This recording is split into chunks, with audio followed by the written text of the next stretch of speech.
News क्या है, India and Oman से रिलेटेड है। ठीक है, ओमान कहाँ पे एग्जिस्ट करता है, कहाँ पे लाई करता है? यमन और yes, it's a gulf country Oman, है ना, जो पर्शियन सी है ना, पर्शियन सी के पास पर्शियन गल्फ। गल्फ क्या होता है? What you mean by gulf? Gulf bay bight, ठीक है, गल्फ बे बाइट फिश, ये सारा एक ही चीज होता है, बस साइज का फर्क होता है ना। गल्फ होता है जब सी वाटर लैंड में घुस जाए। ठीक है, गल्फ का मतलब होता है जब सी वाटर लैंड में इंक्रोच करे और लैंड को काट कर उसमें घुस जाए, वो गल्फ होता है। ठीक है, जैसे पर्शियन गल्फ, ठीक है, बे ऑफ बंगाल, सर क्रीक, ठीक है, या ग्रेट ऑस्ट्रेलियन बाइट, ये सारा एक ही चीज है। ठीक है, तो ऑक्सबो ये सब जो होता है, ऑक्सबो इज समथिंग डिफरेंट, वो ज्योग्राफिकल टर्म है, ऑक्सबो लेक है ना, वो अलग चीज है। गल्फ क्या होता है, देखिए, सबसे छोटा होता है क्रीक, उसके बाद गल्फ, उसके बाद बे, उसके बाद बाइट, ये साइज के हिसाब से है ना। सबसे छोटा क्रीक, उसके बाद गल्फ, बे, उसके बाद बाइट, है ना। ये सारा क्या है, जब ओशन का वाटर, जब समुद्र का पानी लैंड में घुस जाए, जब समुद्र लैंड में घुस जाए काट कर उसको, तो आप देखेंगे जैसे ग्रेट ऑस्ट्रेलियन बाइट अगर आप देखते हैं तो कुछ ऐसा है। ठीक है, ये बाइट, बाइट मतलब ये समुद्र जो है लैंड में काट कर घुस गया है ना, समझ में आ रहा है। जब ओशन का इंक्रोचमेंट होता है लैंड में, मतलब लैंड को काट कर ओशन एक्सटेंड कर लेता है अपने आप को, है ना, तो उसे कहते हैं या तो गल्फ बोलेंगे, या तो बे बोलेंगे, या तो बाइट बोलेंगे, या फिर क्रीक, क्रीक बोलेंगे। जैसे अगर बे ऑफ बंगाल को भी अगर हम देखें तो किस तरह है उसका स्ट्रक्चर, इसी टाइप का है कुछ, है ना, नहीं है, बे ऑफ बंगाल का कुछ स्ट्रक्चर, यानी जो इंडियन ओशन है वो किधर घुस गया है, लैंड को काट कर अंदर घुस गया है। हाँ, तो जब ओशन का इंक्रोचमेंट होता है लैंड की ओर, तो लैंड को काट कर वो घुस जाता है अंदर, तो उसे कहते हैं या तो गल्फ, बे, बाइट या क्रीक। ये साइज के अनुसार अलग अलग नाम है। सबसे छोटा होता है क्रीक, जैसे सर क्रीक। सर क्रीक पता है क्या है? सर क्रीक एक एरिया है गुजरात के साइड में जहाँ पे विवाद है इंडिया और पाकिस्तान का, इसलिए वो काफी फेमस है। सर क्रीक नाम है, सर क्रीक, क्रीक मतलब वो स्ट्रक्चर, नाम है सर। उसी तरह गल्फ है, गल्फ का तो बहुत सारे एग्जाम्पल हैं, पर्शियन गल्फ है ना, गल्फ ऑफ ओमान, कई सारे एग्जाम्पल्स हैं। उसी तरह बे, जैसे बे ऑफ बंगाल है ना। बाइट का एग्जाम्पल है ग्रेट ऑस्ट्रेलियन बाइट, ऑस्ट्रेलिया में आप देखेंगे तो इस तरह का स्ट्रक्चर आपको नीचे में दिखेगा, इसी को कहा जाता है ग्रेट ऑस्ट्रेलियन बाइट। ओके, तो ओमान जो है वो पर्शियन गल्फ रीजन में है। ठीक है, ओमान एक कंट्री है, gulf country, oil producing country है। और इंडिया का, यहाँ पे हम आज पढ़ेंगे इंडिया का ओमान के साथ क्या कॉपरेशन है, क्या रिसेंट में क्या न्यूज में आया है। ओके, तो recently India and Oman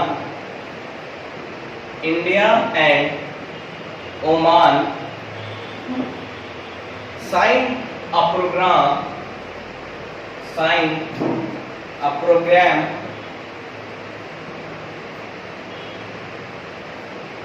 of cooperation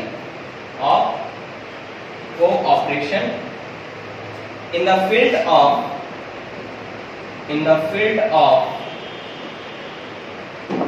science and technology, in the field of science and technology for the period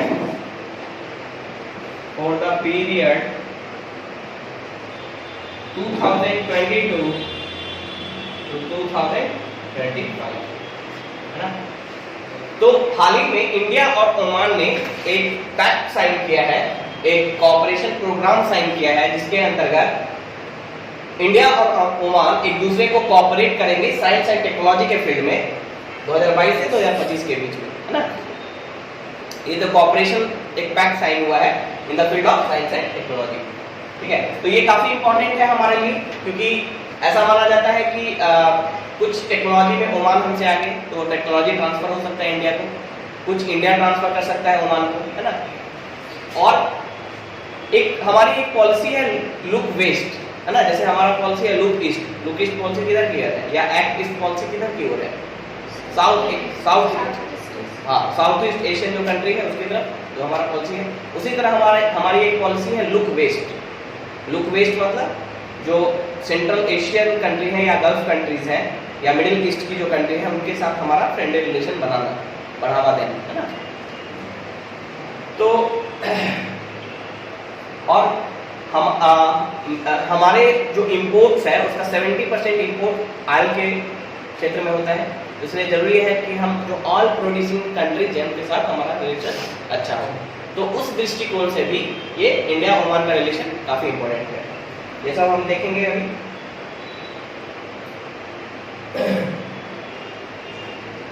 the POC मतलब programme of cooperation, the POC in the field of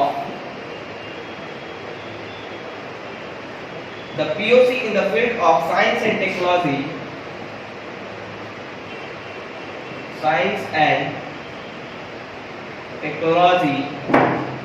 was signed in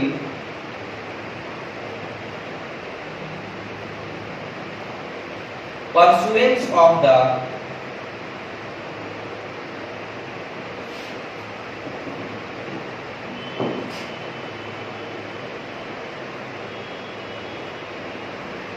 agreement for cooperation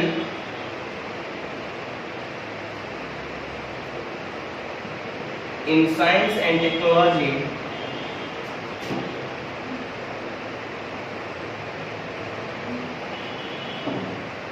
concluded on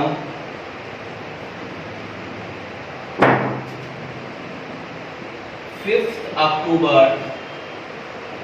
1996 between Oman and India।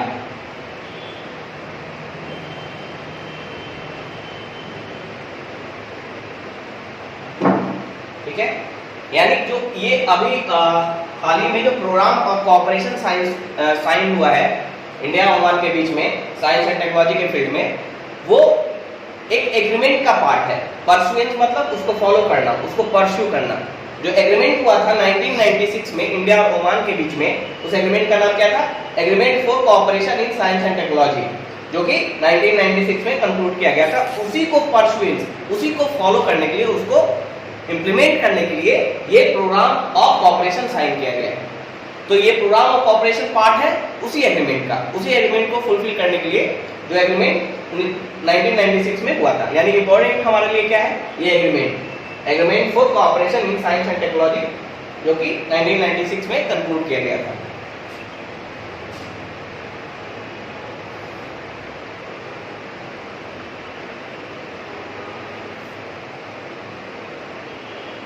Okay, तो यहाँ हम देखेंगे कि ये programme of cooperation क्या है, मतलब इस प्रोग्राम ऑफ कोऑपरेशन जो साइन हुआ है इंडिया और ओमान के बीच में, उसमें क्या क्या चीजें कोऑपरेशन की जाएगी, किन किन फील्ड में कोऑपरेशन किया जाएगा।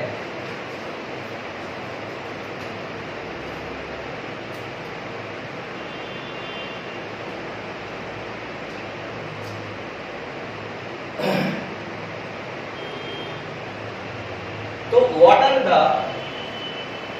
Areas of programme of cooperation यानी पीओसी, एरियाज ऑफ पीओसी, किस किस क्षेत्र में कोऑपरेशन होगा, है ना। ये प्रोग्राम ऑफ कोऑपरेशन जो अभी साइन हुआ है रिसेंटली, जो कि पार्ट है agreement for cooperation in science and technology, जो 1996 में साइन हुआ था, उसी को परफॉर्मेंस में, उसी को इंप्लीमेंट करने के लिए अभी प्रोग्राम साइन हुआ है ना। उसका कौन कौन सा एरिया है, क्या फील्ड है, इस फील्ड में कोऑपरेशन होगा।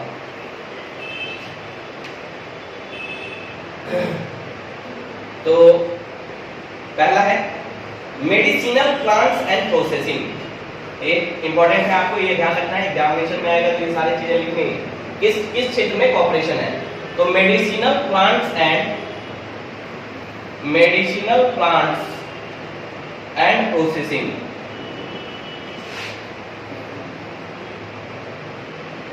प्रोसेसिंग का मतलब, प्रोसेसिंग मतलब उससे दवा बनाना है ना, मेडिसिन बनाना है ना। तो मेडिसिनल प्लांट्स को डेवलप करना, उसे प्रोटेक्ट करना और साथ ही साथ प्रोसेस करके उससे मेडिसिन तैयार करना। तो इस क्षेत्र में हम कॉपरेट करेंगे ओमान का, और ओमान हमें कॉपरेट करेगा। तो इस क्षेत्र में साइन हुआ है। दूसरा कौन सा क्षेत्र है? दूसरा है real time air quality monitoring.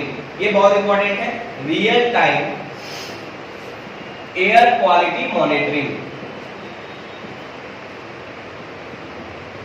हमारे यहाँ आपको पता है कि कौन सी टेक्नोलॉजी यूज हो रही है एयर क्वालिटी मॉनिटरिंग के लिए? अभी आपने आंसर में मेंशन किया था, सफर है ना। सफर जो टेक्नोलॉजी यूज कर रहे हैं हम लोग, सफर एक टेक्नोलॉजी है जिसको यूज कर रहे हैं real time real air quality monitoring के लिए, है ना। तो उस क्षेत्र में हम कॉपरेट करेंगे, मतलब और भी उस टेक्नोलॉजी को और डेवलप करेंगे ताकि वो और ज्यादा एक्यूरेट हो, है ना, ओमान की मदद से। और ये बहुत जरूरी है, क्यों? क्योंकि अभी हाल ही में ये रिपोर्ट आया है IQ एयर का, है ना, ग्लोबल रिपोर्ट, जिसमें इंडिया का जो शहर है दिल्ली, वो वर्ल्ड में सबसे पॉल्यूटेड शहर है ना। और वो चौथी बार, फोर्थ कॉन्सिक्यूटिव टाइम दिल्ली जो है मोस्ट पॉल्यूटेड सिटी के रूप में उभर कर आया है, और इंडिया सबसे ज्यादा पॉल्यूटेड कंट्री के रूप में है। तो ये जरूरी है कि हम एयर क्वालिटी को रियल टाइम में मॉनिटर करें। रियल टाइम मींस जैसे आप देखेंगे यहाँ पे, आप सिटी में, बहुत सारी सिटी में लगाया जाता है, एक स्क्रीन लगाया हुआ रहता है, यहाँ पे डकमंगला के पास लगाया हुआ है ना, तारामंडल के पास लगाया हुआ है एयर क्वालिटी वाला, वो मॉनिटर लगा रहेगा, उस पर दिखता रहेगा कि एयर क्वालिटी इंडेक्स क्या है ना, PM 2.5 कितना है, PM 10 कितना है, ये सब वहाँ पे दिखता रहेगा, है ना। तो सफर में हमने क्या किया है, बहुत सारे स्केल यूज किए हैं हमने, है ना, कि ये स्केल अगर ऑरेंज दिखता है तो एयर का क्वालिटी क्या होगा, बहुत सारा स्केल यूज किया गया है। तो रियल टाइम मॉनिटरिंग मतलब हर टाइम, जैसे अगर 5 मिनट बाद अगर बदल रहा है तो 5 मिनट में वो तुरंत दिखाएगा कि एयर क्वालिटी खराब हो रहा है ना। मतलब उसी time instant, at the instant आपको दिखाएगा कि एयर की क्वालिटी क्या है। तो उस क्षेत्र में भी हमने, इंडिया और ओमान ने कॉपरेशन के लिए एग्रीमेंट किया है कि इस क्षेत्र में भी एक दूसरे को मदद करेगा टेक्नोलॉजी डेवलप करने में। थर्ड है दिल्ली के बाद इंडिया में पटना का नंबर आता है इंडिया में, हाँ इंडिया में अगर देखें तो पटना का, वैसे देखिए वो अलग चीज है, वो इंडिया लेवल पे निकाला जाएगा। वैसे देखा गया है वर्ल्ड लेवल पे बांग्लादेश है ना, ढाका, और इंडियन सिटी में दिल्ली के बाद तो ऐसे क्लियर दिया नहीं हुआ रिपोर्ट में, क्लियर नहीं है रिपोर्ट में, लेकिन ऐसा बोला गया कि 15 जो पूरे पॉल्यूटेड सिटी है उसमें 11 city,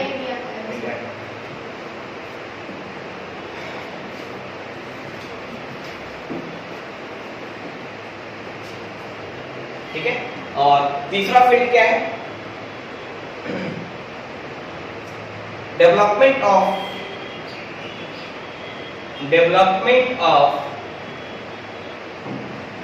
an electronic platform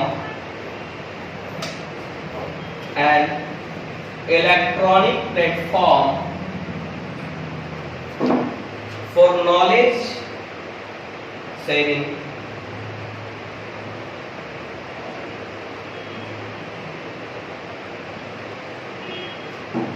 in the field of genetic resources,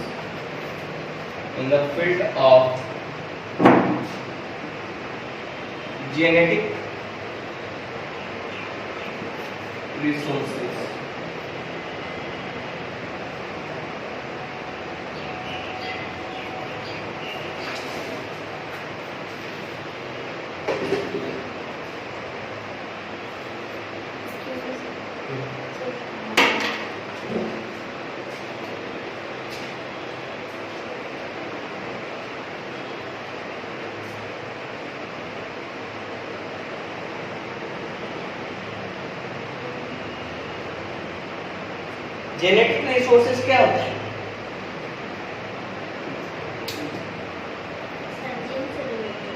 हाँ जीन से रिलेटेड, नेचर से जो रिसोर्सेज आ रहा है वो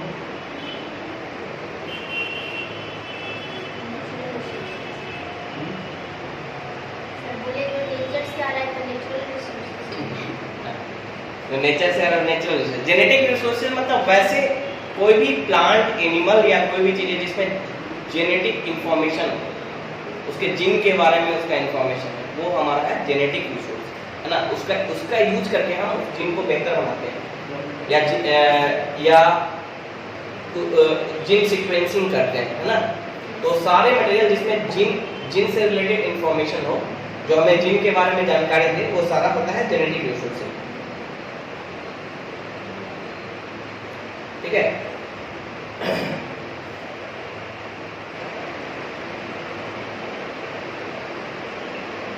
ओके, तो development of an electronic platform for knowledge sharing in the field of genetic resources, यानी जेनेटिक रिसोर्सेज, जेनेटिक साइंस से रिलेटेड जो भी इंफॉर्मेशन होगा उसे हम क्या करेंगे, इलेक्ट्रॉनिक प्लेटफॉर्म के माध्यम से शेयर करेंगे एक दूसरे के साथ, है ना। ओमान हमारे साथ शेयर करेगा, इंडिया, ताकि हम, हाँ, खासकर एग्रीकल्चर क्षेत्र में इसका मेन एप्लीकेशन ज्यादा कहाँ है, एग्रीकल्चर के क्षेत्र में, है ना। जैसे कि कोई वैरायटी है, कोई जीन है राइस का, तो उसको कैसे हम इंप्रूव कर सकते हैं, उसको कैसे ज्यादा हम प्रोडक्टिव बना सकते हैं, कम वाटर देकर ज्यादा उसे यील्ड तैयार करना, है ना। तो जीन जेनेटिक इंजीनियरिंग का सबसे इंपॉर्टेंट कहाँ पे आता है, एक तो डिजीज में आता है। कोई डिजीज है जो जेनेटिकली डिजीज है, हम क्या करते हैं, जेनेटिक सीक्वेंसिंग या फिर जेनेटिक सीजर के द्वारा वो जीन को वहां से हटा देते हैं ताकि वो डिजीज खत्म हो। हाँ, या कुछ चीजें ऐसे इंसर्ट करते हैं, कुछ बीमारी को खत्म करते हैं। दूसरा, तो पहला एप्लीकेशन है जेनेटिक सोर्स का या फिर जेनेटिक साइंस का डिजीज में, है ना। दूसरा एप्लीकेशन है एग्रीकल्चर के फील्ड में, फील्ड बढ़ाने के लिए। जैसे कोई राइस है, उसके जीन को चेंज करके हम ऐसा बनाएंगे तो हाई यील्डिंग वैरायटी हो जाएगा, है ना। तो जो पहले क्या मेथड यूज होता था, हाई यील्ड अगर बनाना है या एनिमल को या प्लांट को, तो पहले यूज होता था क्रॉस ब्रीडिंग करवाया जाता था। लेकिन अब दूसरा जो high technology, high technical method है वो है जेनेटिक इंजीनियरिंग, मतलब जीन को ही चेंज करना, जीन को बदल देना, है ना, म्यूटेशन के द्वारा, है ना, या सीक्वेंसिंग के द्वारा। तो इस फील्ड में हम अपने नॉलेज को ओमान के साथ, और ओमान हमारे साथ वो नॉलेज शेयर करेगा। ये 3 फील्ड है। चौथा field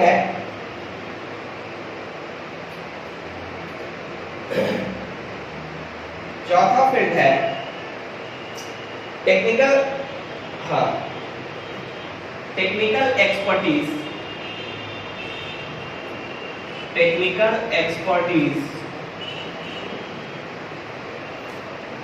for a small and medium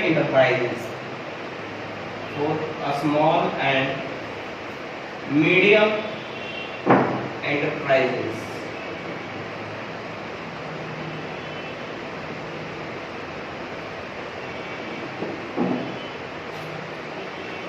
ठीक है।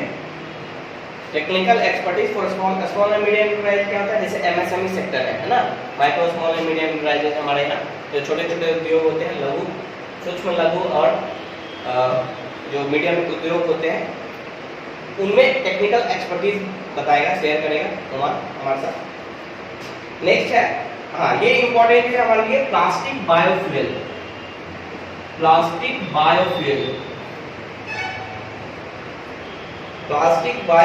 And biodiesel research.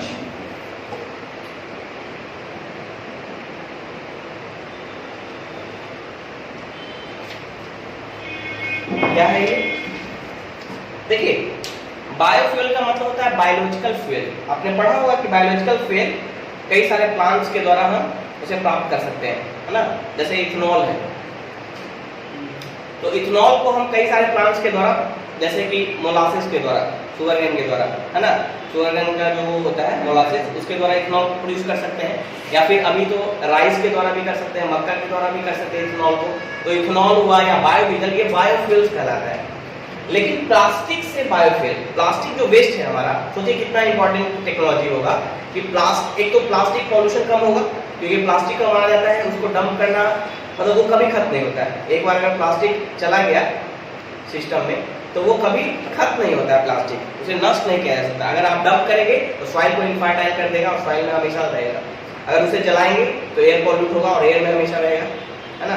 तो उसका क्या मेथड है, उसका क्या है कि प्लास्टिक को कम से कम यूज करना, है ना। एक तो ये तरीका है, प्लास्टिक को हम कम से कम यूज करें, ठीक है, जीरो प्लास्टिक। और दूसरा, यानी कम से कम वेस्ट प्रोड्यूस करें, खासकर single use plastic. Single use plastic क्या होते हैं, जो एक ही बार हम यूज करते हैं, उसका दोबारा फिर रिसाइकल नहीं होता है। ठीक है, जैसे हम पॉलिथीन जो यूज करते हैं वो सिंगल यूज प्लास्टिक है, उसके बाद हम दोबारा उसको यूज नहीं करते हैं। तो एक तरीका है कि कम से कम प्लास्टिक यूज करें, दूसरा उसको ज्यादा से ज्यादा रिसाइकल कर दें। अभी मैंने बताया था प्लास्टिक रूल पढ़ाया था, प्लास्टिक मैनेजमेंट रूल पढ़ी थी करंट में। प्लास्टिक मैनेजमेंट रूल में अभी नया रूल आया है कि कुछ परसेंटेज प्लास्टिक आपको रिसाइकल प्लास्टिक यूज करना है। जैसे कोई कंपनी है ना, वो प्लास्टिक का कोई सामान बनाती है या पैकेजिंग में प्लास्टिक यूज करती है, तो नया प्लास्टिक नहीं यूज करना है। जो आपका काम है कि प्लास्टिक वेस्ट को कलेक्ट करें, रिसाइकल करें और उसको उसी को यूज करें कुछ परसेंटेज तक, है ना। तो ये नया रूल आया है plastic waste management rule.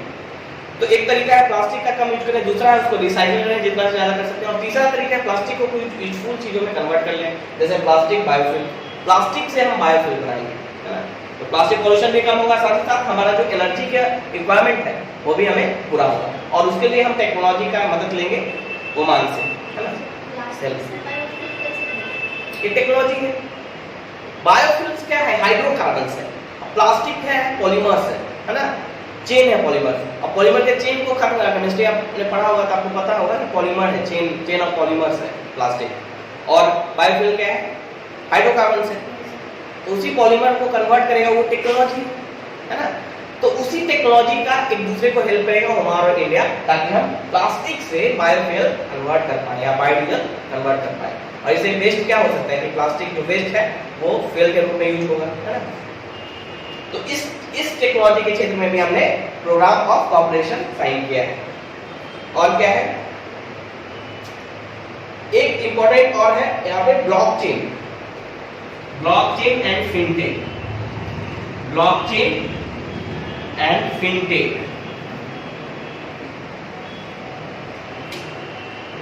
Blockchain and fintech. Blockchain क्या होता है? मैंने बताया था एक बार क्लास में। ब्लॉकचेन एक टेक्नोलॉजी है और उसी पे क्रिप्टो करेंसी आधारित होता है। तो क्रिप्टो करेंसी जिस टेक्नोलॉजी पे आधारित है उस टेक्नोलॉजी को बोलते हैं ब्लॉकचेन, और इस ब्लॉकचेन टेक्नोलॉजी को अभी कई दूसरे फील्ड में भी यूज किया जा रहा है। जैसे अभी आईआईटी हैदराबाद ने एक ब्लॉकचेन टेक्नोलॉजी से एक ऐसा सिस्टम डेवलप किया है कि आपकी सारी डिग्री उस पर स्टोर रहेगी। ब्लॉकचेन का ये खास क्या होता है, देखिए ब्लॉकचेन का मतलब ब्लॉक्स होते हैं, बहुत सारे ब्लॉक्स होंगे और इसमें इंफॉर्मेशन भरा रहेगा।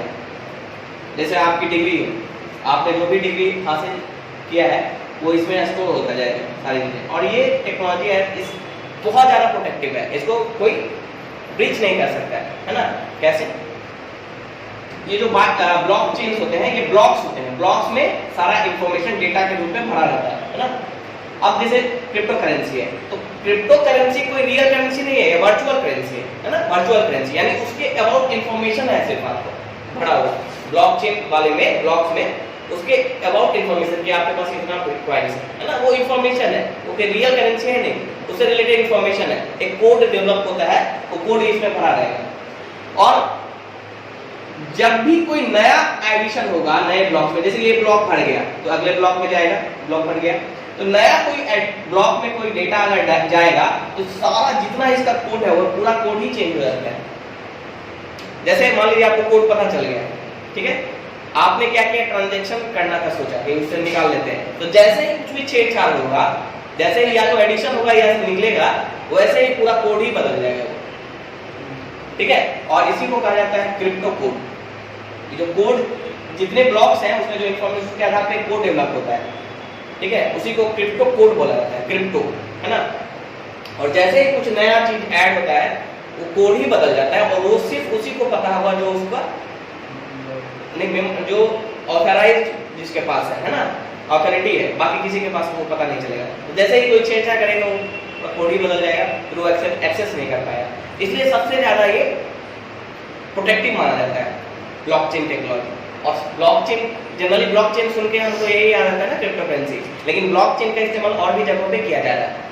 ये बहुत इंपॉर्टेंट टेक्नोलॉजी है ब्लॉकचेन। इसमें कैसा इंफॉर्मेशन सिर्फ कोड रहता है? हाँ, इसमें जैसे कोई भी चीज आपकी डिग्री है तो उससे रिलेटेड कोड बना के क्रिप्टो बोलते हैं उस कोड को, और इसमें स्टोर हो जाएगा।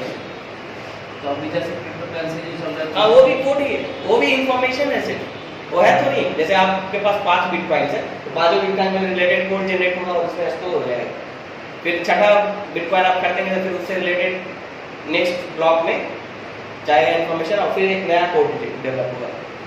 ठीक है, तो इसको कहते हैं ब्लॉक चेन, और एक चेन बनता जाता है। ठीक है, एक चेन बनता जाता है ब्लॉक्स का, इसमें इंफॉर्मेशन स्टोर होता है।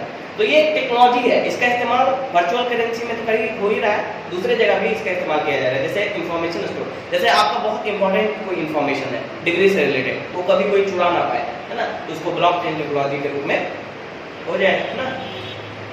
तो और फिनटेक क्या होता है? फिनटेक होता है फाइनेंशियल टेक्नोलॉजी, जो जितने भी बैंक्स हैं वो खास एक टेक्नोलॉजी यूज करते हैं, जिन पे उनका सारा डेटा सिस्टम बेस्ड होता है, उन पे सारा उनका कैलकुलेशन होता है। जैसे एक नाम मैं बोल रहा हूँ जो बहुत ही कॉमन टेक्नोलॉजी है, बैंक जो यूज करता है वो टेक्नोलॉजी याद नहीं आ रहा मुझे, एक सॉफ्टवेयर जिसे बोलते हैं। तो फिनटेक के भी फील्ड में नई नई डिस्कवरीज हो रही है, नए नए रिसर्च हो रहे हैं ताकि इसको कैसे सिक्योर बनाया जाए, क्योंकि अभी भी बहुत ज़्यादा, है ना, बहुत ज़्यादा उसमें ब्रीच हो ही रहा है बैंक के उसमें डेटा में। तो फिनटेक टेक्नोलॉजी को भी और एफिशिएंट बनाने के फील्ड में रिसर्च चल रहा है, और इसी फील्ड में इंडिया और ओमान ने साइन किया है। ओके, तो ये सारे फील्ड है जहाँ पे पीओसी साइन हुआ है। अब हम देखेंगे कि इंडिया ओमान का नॉर्मल में क्या किस तरह का रिलेशन है, किन किन क्षेत्रों में इंडिया और ओमान का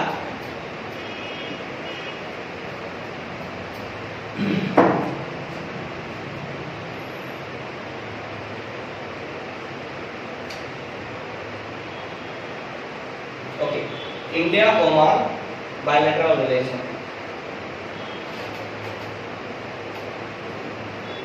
कुछ इंपॉर्टेंट पॉइंट देखेंगे यहाँ पे। बायलैटरल मतलब दो देशों के बीच में, बाई सिर्फ दो देशों के बीच में जो रिलेशनशिप होता है, जो डिप्लोमेटिक रिलेशन होता है, उसे बायलैटरल रिलेशन बोलते हैं।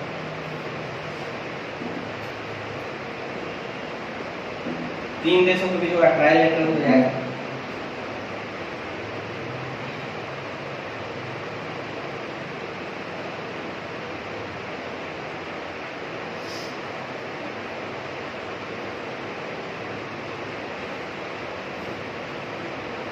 तो India and Oman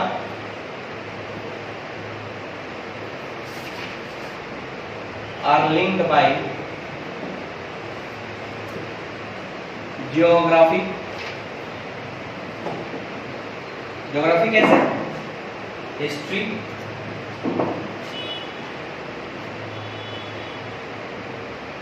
and culture.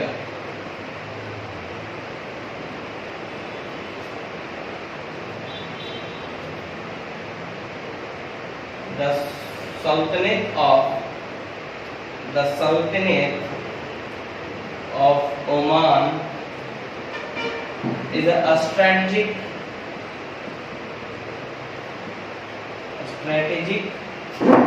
partner of India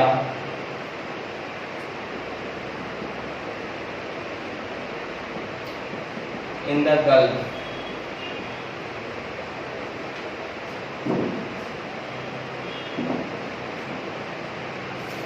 Gandhi Peace Prize 2019 was conferred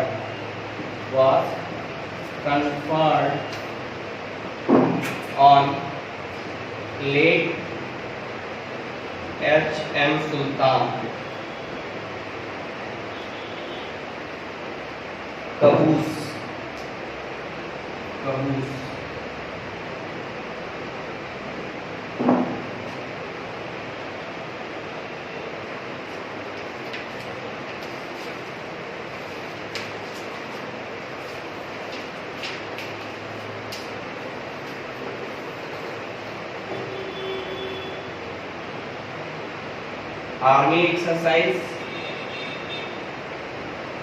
army exercise अल नजर, जो पीटी में भी पूछता है कभी, अल नजर किसके बीच में है ना, तो इंडिया ओमान के बीच में। Air force exercise, joint exercise, air force joint exercise, इसका नाम है ईस्टर्न ब्रिज।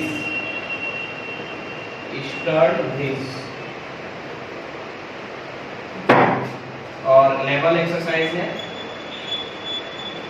नेवल है नसीम अल बहर, ये यूपीएससी में भी कई बार पूछ चुका है, यूपीएससी में भी पूछ चुका है, नसीम अल बहर।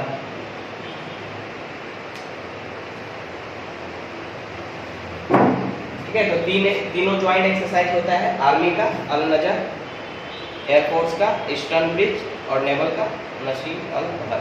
यानी मिलिट्री के क्षेत्र में भी हमारा कॉपरेशन है ओमान के साथ।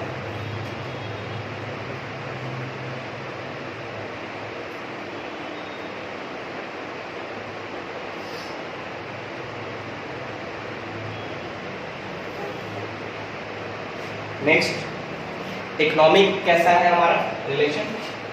ठीक है, तो India and Oman are linked by geography, history and culture. Geography कैसे, इंडिया और ओमान दोनों इंडियन ओशन का पार्ट है ना, इंडियन ओशन में लाई करते हैं इंडियन ओमान दोनों, है ना। ठीक है, हिस्टोरिकल रहा है हमारा, ट्रेड रहा है, गल्फ कंट्री के साथ ट्रेड है। नीचे है ना। हाँ,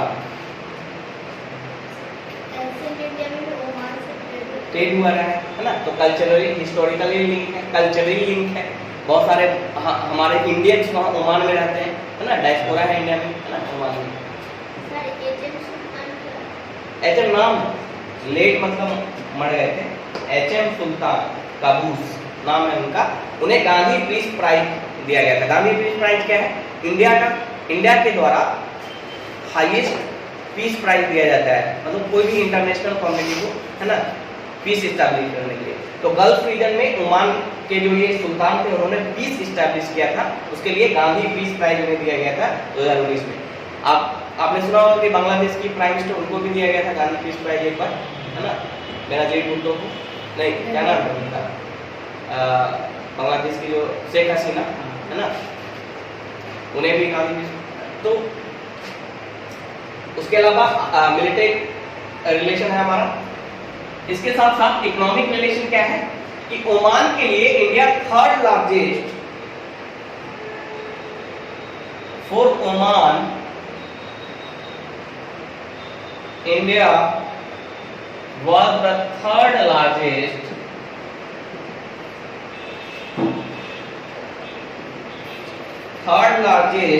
after UAE in China, जो कि लिखने की जरूरत नहीं है। सोर्स फॉर इट्स इंपोर्ट्स, यानी इंडिया के लिए भी अच्छा है। इंडिया के लिए ये है कि इंडिया एक्सपोर्ट करता है ओमान को, है ना। ओमान के लिए थर्ड सोर्स क्या है इंपोर्ट का, इंडिया, यानी इंडिया एक्सपोर्ट करता है ओमान को, imports. And third largest market भी है, एंड थर्ड, यानी ओमान भी एक्सपोर्ट करता है इंडिया को, एंड थर्ड लार्जेस्ट मार्केट, मतलब यहाँ पे अपने सामान को बेचता है। इंडिया क्या एक्सपोर्ट करता है, बहुत सारी चीजें हैं, जैसे कपड़ा हो गया, कॉटन वस्तुएं हो गई, मसाले हो गए, और भी कई चीजें हैं, है ना, राइस, अनाज भी, या फिर वैसे चीजें जो वहाँ नहीं है, जैसे रेगिस्तान वाले रीजन में जो चीजें इजीली अवेलेबल नहीं होती, उनके पास पैसा काफी है ना, लेकिन हाँ, क्योंकि तेल का वो करते हैं, हाँ, लेकिन बहुत सारी चीज़ों को वो प्रोडक्शन नहीं कर पाते हैं, है ना, क्योंकि ऐसा इन्वायरमेंट है, ज्योग्राफी वैसा है उनका कि, या फिर वहाँ के मैक्सिमम इंडस्ट्री ऑयल, मतलब तेल निकालने में लगी रहती है, तो बहुत सारी चीज़ों का वो प्रोडक्शन नहीं कर पाते। तो इंडिया की तरफ से कई सारी चीज़ों का वो होता है। Third largest market, third largest मतलब अपने वस्तुओं को भी बेचता है, खासकर आयल। उसके बाद हाँ, लेकिन यहाँ याद रखना है, third largest market for its non oil export.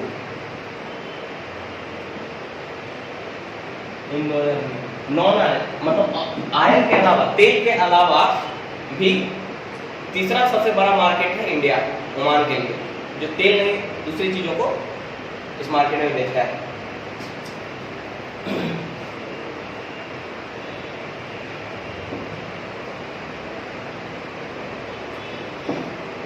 तो ये सब जब भी आए इंडिया ओमान पे, तो ये सारी चीजें आपको लिखना होगा, तो क्यों इंपॉर्टेंट है ओमान हमारे लिए, या ओमान के लिए इंडिया क्यों इंपॉर्टेंट है, क्या रिलेशन है India Oman.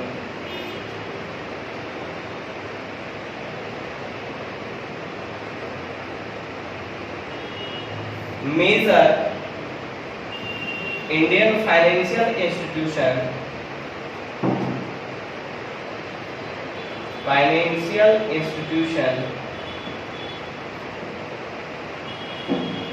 have a presence in Oman.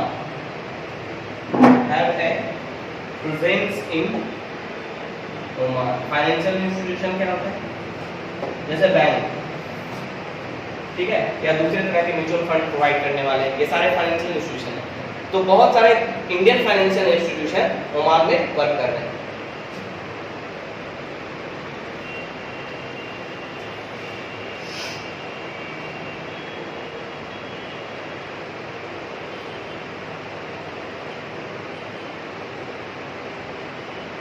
India Oman joint investment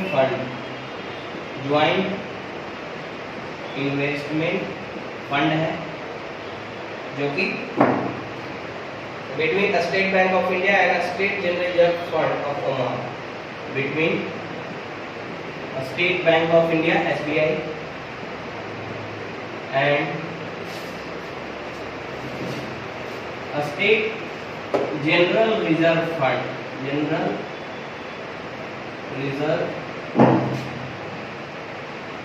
fund of Oman, इन दोनों के बीच में एक ज्वाइंट इन्वेस्टमेंट फंड बना है।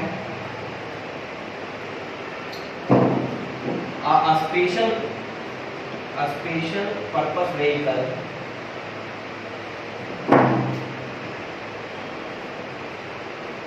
To invest in India,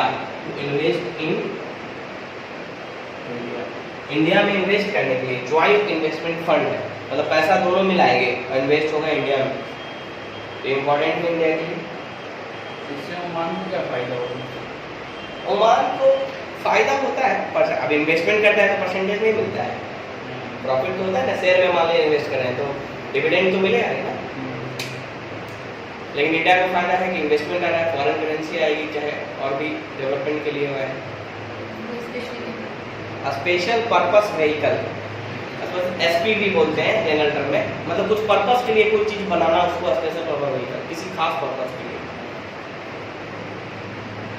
India Oman joint investment fund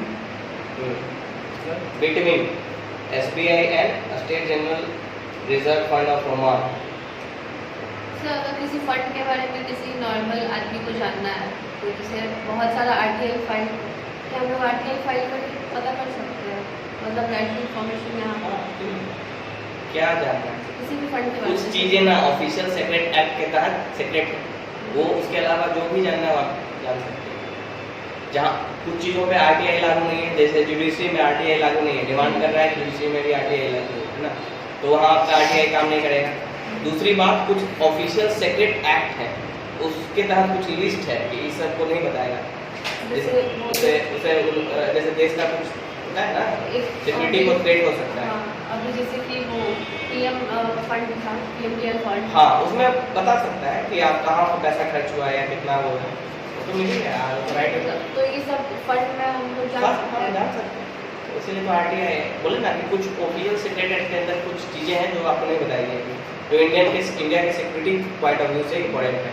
बाकी इसके अलावा आप कुछ भी जान सकते हैं जहाँ RTI लागू होता है।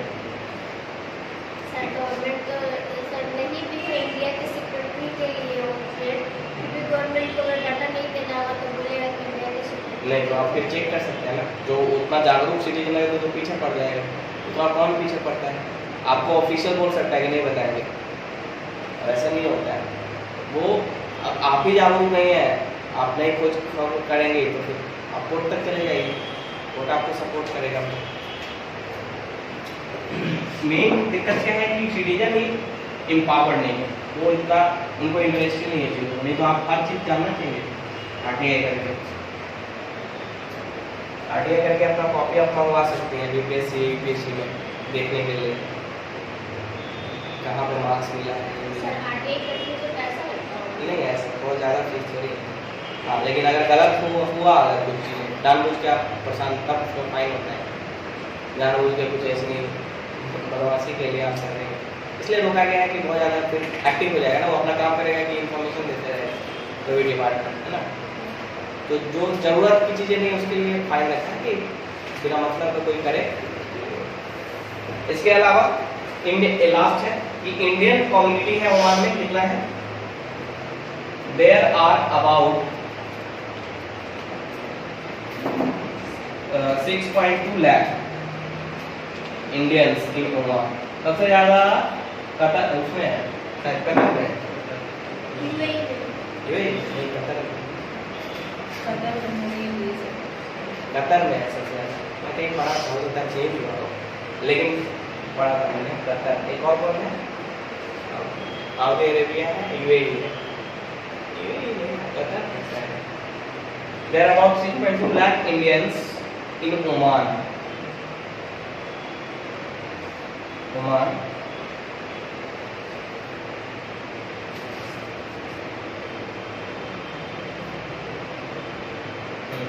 एक और इम्पोर्टेंट है यहाँ पे, there are many Indian school in Oman.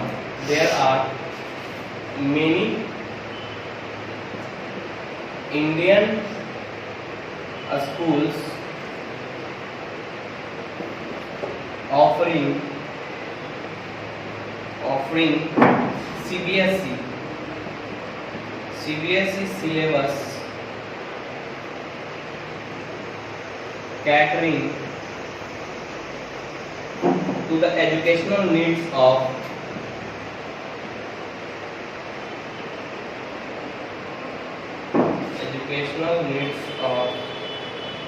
about 45,000 Indian children.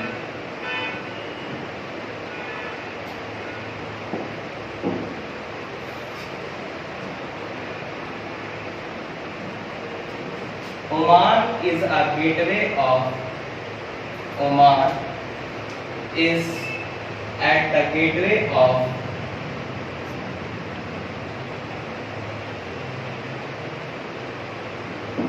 a Strait of Hormuz. A Strait of Hormuz, through which Indian imports, through which India imports 1/5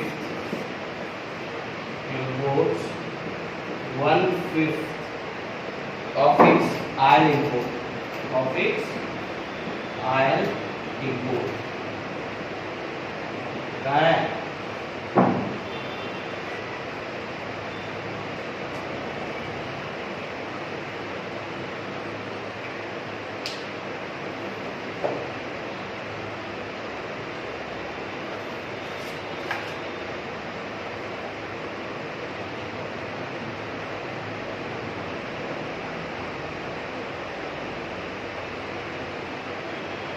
एक और इम्पोर्टेंट यहाँ पे पॉइंट है, पहले इसको देख लीजिए।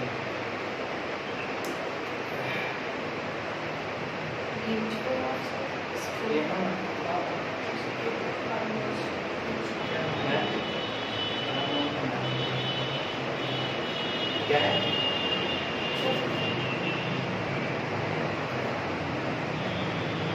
ठीक है,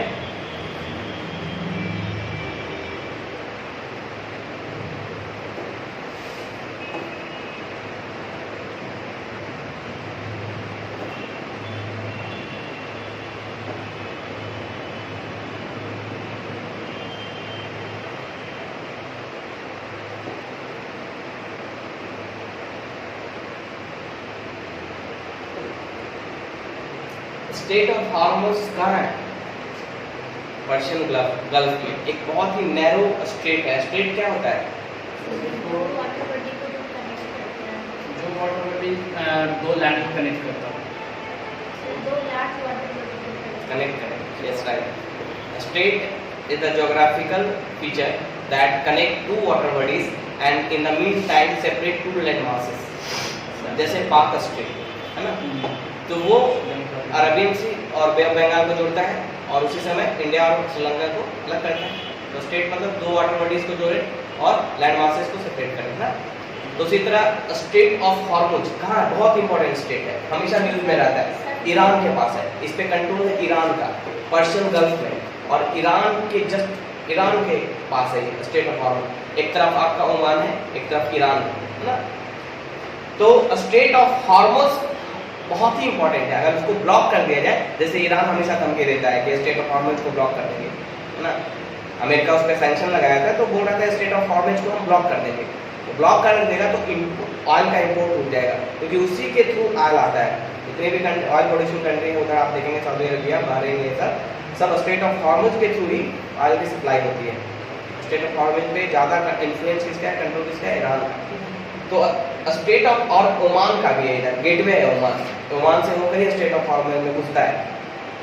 तो अगर ओमान पे हमारा कंट्रोल होगा तो स्टेट ऑफ हॉर्मज पे हमारा अधिकार होगा, और हमारा जो ऑयल इंपोर्ट है 1/5 टोटल ऑयल इंपोर्ट जो हम करते हैं उसका 1/5 स्टेट ऑफ हॉर्मज से आता है ना। तो इसलिए स्टेट ऑफ हॉर्मज हमारे लिए इम्पोर्टेंट है। हाँ, स्टेट ऑफ हॉर्मज के थ्रू ही नहीं, गल्फ कंट्री से आता है, बाकी दूसरे देशों से आता है, रशिया से भी इंपोर्ट करता है। नहीं, इंडिया का ऑयल इंपोर्ट, इंडिया जितना ऑयल इंपोर्ट करता है उसका 1/5 अब कहीं से भी करें, है ना। टोटल जो इंपोर्ट है इंडिया का ऑयल इंपोर्ट, उसका 1/5 स्टेट ऑफ हॉर्मज के थ्रू से आता है। कुछ ओमान से करें तो स्टेट ऑफ हॉर्मज क्यों आएगा, स्टेट ऑफ हॉर्मज के उधर जो देश है उससे आएगा ना, जैसे बहरीन है। मैं दिखाता हूँ आपको।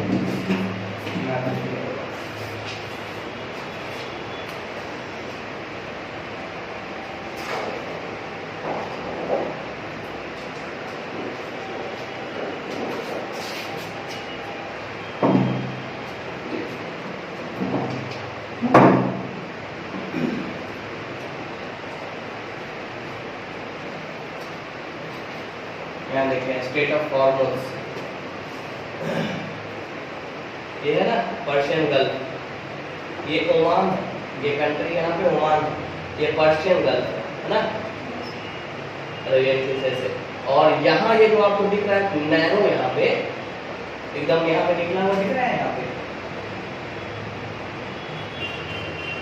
दिख रहा है ना,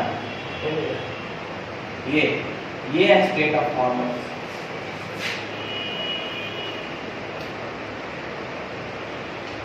ठीक है, ये एकदम नैरो पैसेज है, स्टेट ऑफ हॉर्मज है।